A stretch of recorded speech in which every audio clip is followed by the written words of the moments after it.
ಆ ಸಂಸ್ಥೆ ಅನ್ನದಾತರ ಪಾಲಿಗೆ ಜೀವಾಳವಾಗಬೇಕಿತ್ತು. ಅಲ್ಲಿ ಅನ್ನದಾತನಿಗೆ ನೆರವಾಗುವ ನಿಟ್ಟಿನಲ್ಲಿ ಅತ್ಯುತ್ತಮ ಸಂಶೋಧನೆಗಳು ನಡೆಯಬೇಕಿತ್ತು. ಆದರೆ ಅಲ್ಲಿ ಹಗರಣ ಅಕ್ರಮಗಳದ್ದೇ ಕಾರುಬಾರು. ಕೃಷಿ ವಿವಿ ಶಿಕ್ಷಣ ನಿರ್ದೇಶಕರಿಂದ ಅಧಿಕಾರ ದುರ್ಬಳಕೆ ಆರೋಪ. ಕುಲಪತಿ ಸೇರಿ 3 ವಿರುದ್ಧ ಕ್ರಿಮಿನಲ್ ಕೇಸ್.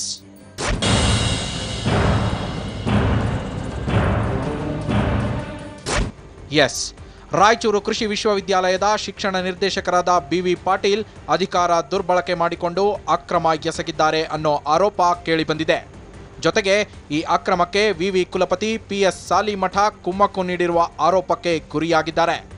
ಈಗ ಪ್ರಕರಣ ಸಂಬಂಧ ವಿವಿ ಕುಲಪತಿ, ಶಿಕ್ಷಣ ನಿರ್ದೇಶಕ ಸೇರಿದಂತೆ ಬಿವಿ ಪಾಟೀಲ್ ಪುತ್ರ ವಿನಯ್ ಪಾಟೀಲ್ ವಿರುದ್ಧ ರಾಯಚೂರಿನ ಪಶ್ಚಿಮ ಠಾಣೆಯಲ್ಲಿ ಕ್ರಿಮಿನಲ್ ಕೇಸ್ ದಾಖಲಾಗಿದೆ. ಅಸಲಿಗೆ ಶಿಕ್ಷಣ ನಿರ್ದೇಶಕ ಬಿವಿ ಪಾಟೀಲ್ ತಮ್ಮ ಪುತ್ರ ವಿನಯ್ ಪಾಟೀಲ್ಗೆ ಕಡಿಮೆ ಅಂಕ ಬಂದಿದ್ರೂ ಕೃಷಿ ವಿವಿಯಲ್ಲಿ ಬಿಎಸ್ಸಿ ಅಗ್ರಿಕಲ್ಚರ್ ಸೀಟ್ ನೀಡುವ ಮೂಲಕ ಅಧಿಕಾರ ದುರ್ಬಳಕೆ ಮಾಡಿಕೊಂಡಿದ್ದಾರೆ. ಅಲ್ಲದೆ 6 ಲಕ್ಷಕ್ಕೂ ಅಧಿಕ ಆದಾಯವಿದ್ರೂ 2 ಲಕ್ಷ ಆದಾಯವಿದೆ ಎಂಬ ನಕಲಿ ಆದಾಯ ಪ್ರಮಾಣ ಪತ್ರ ಸೃಷ್ಟಿಸಿ ವಿನಯ್ ಪಾಟೀಲ್ ಮಾಸಿಕ 10,000 ರೂಪಾಯಿ ಶಿಷ್ಯವೇತನ ಪಡೆಯುವ ಮೂಲಕ ವಿವಿಗೆ ವಂಚಿಸುತ್ತಿದ್ದಾರೆ. ಹೀಗಾಗಿ ಈ 3 ವಿರುದ್ಧ ಕ್ರಿಮಿನಲ್ ಕೇಸ್ ದಾಖಲಿಸುವಂತೆ ಸ್ಥಳೀಯ ಸಾಮಾಜಿಕ ಕಾರ್ಯಕರ್ತ ರವಿಕುಮಾರ್ ಜಿಲ್ಲಾ ನ್ಯಾಯಾಲಯಕ್ಕೆ ಖಾಸಗಿ ದೂರು ಸಲ್ಲಿಸಿದ್ರು. ಇದೀಗ ನ್ಯಾಯಾಲಯದ ಆದೇಶದ ಮೇರೆಗೆ ಪಶ್ಚಿಮ ಪೊಲೀಸ್ ಠಾಣೆಯಲ್ಲಿ 3 ವಿರುದ್ಧವೂ ಸೆಕ್ಷನ್ 164, 167, 403, 408, 419, 420 ಮತ್ತು SC/ST ಕಾಯ್ದೆಯಡಿ ಕೇಸ್ ದಾಖಲಾಗಿದೆ. ರವಿಕುಮಾರ್ ಎಂಬುವರು ಒಂದು ಫಿರ್ಯಾದಿ first additional court atrocity court ಮುಂದೆ ಸುಮಾರು ಕಲಂಗಳಲ್ಲಿ ಒಂದು ಫಿರ್ಯಾದಿಯನ್ನು ನೀಡಿದ್ದಾರೆ. ಈ ದಾಖಲಾತಿಗಳನ್ನ ಮತ್ತು ಫಿರ್ಯಾದಿಯನ್ನು ಪರಿಗಣಿಸಿ ನ್ಯಾಯಾಲಯ ತನಿಖೆಗೆ ಆದೇಶ ಮಾಡಿದೆ. ಆ ತನಿಖೆ DSP ರಾಯಚೂರು ಇವರು ತನಿಖೆ ಮಾಡಿ 24/1/2017 ಒಳಗೆ ವರದಿ ಅಂದರೆ ರಿಪೋರ್ಟ್ ಮಾಡಬೇಕು.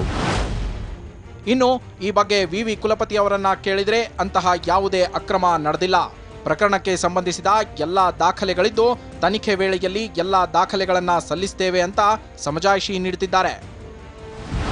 ಅಟ್ರಾಸಿಟಿ ಕೇಸ್ ಅಂತ ಅದು ಇಟ್ಟುಕೊಂಡು ಯೂನಿವರ್ಸಿಟಿಯಲ್ಲಿ ಕಳೆದ ವರ್ಷಗಳಲ್ಲಿ ನಡೆದ ಘಟನೆಗಳ ಬಗ್ಗೆ ಕೆಲವೊಂದು ಆರೋಪಗಳನ್ನು ಮಾಡಲಾಗಿದೆ. ಇದು ನಾವು ಕೂಡಲೇ ಇದಕ್ಕೆ ತಕ್ಕಂತೆ ಎಲ್ಲ ನಮ್ಮ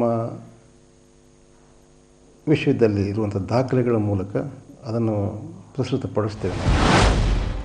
ಈ ಪ್ರಕರಣ ಸಂಬಂಧ ಪಶ್ಚಿಮ ಠಾಣೆಯ ಪೊಲೀಸರು ತನಿಖೆ ಆರಂಭಿಸಿದ್ದಾರೆ. ಪೊಲೀಸರಿಗೆ ತನಿಖೆ ನಡೆಸಿ ಜನವರಿ 24ರ ಒಳಗೆ ವರದಿ ಸಲ್ಲಿಸುವಂತೆ ನ್ಯಾಯಾಲಯ ಕಟ್ಟುನಿಟ್ಟಿನ ಸೂಚನೆ ಸಹ ನೀಡಿದೆ. ಒಟ್ನಲ್ಲಿ ಕೃಷಿ ವಿಶ್ವವಿದ್ಯಾಲಯದ ಕುಲಪತಿ ಮತ್ತು ಶಿಕ್ಷಣ ನಿರ್ದೇಶಕರ ವಿರುದ್ಧ ಕ್ರಿಮಿನಲ್ ಕೇಸ್ ದಾಖಲಾಗಿರೋದು ವಿವಿಯಲ್ಲಿ ಭಾರೀ ಚರ್ಚೆಗೆ ಗ್ರಾಸವಾಗಿದೆ. ಸಿದ್ದು, TV9 ರಾಯಚೂರು.